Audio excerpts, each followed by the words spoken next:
Israeli Prime Minister Benjamin Netanyahu is at the White House this evening meeting with President Trump. There has been some new progress in a ceasefire deal between Israel and Hamas. Senior foreign correspondent Liz Palmer joins me now from Tel Aviv. And Liz, what do we know about the current ceasefire negotiations?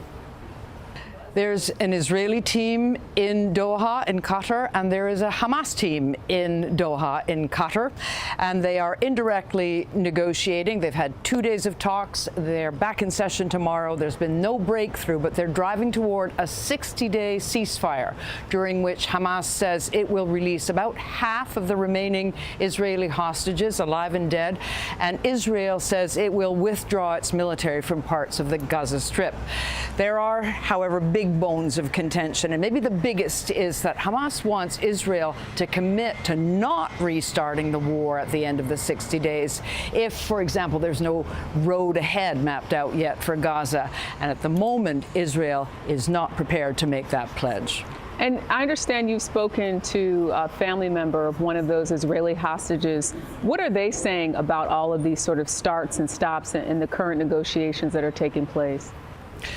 It's agonizing. I spoke to Eli David. He's the brother of Eviatar, who's now been in captivity for more than 600 days. The family saw him in a Hamas video in February, so they do believe he's alive, and they want him home more than anything, of course.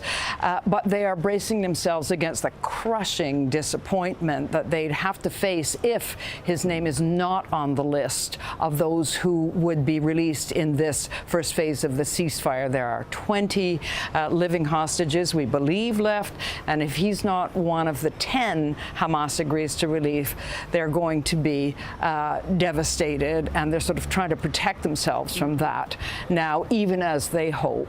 Yeah, I'm sure a lot of families watching this very closely and hoping for an outcome that leads to a release of those hostages. Liz Palmer for us in Tel Aviv, thank you.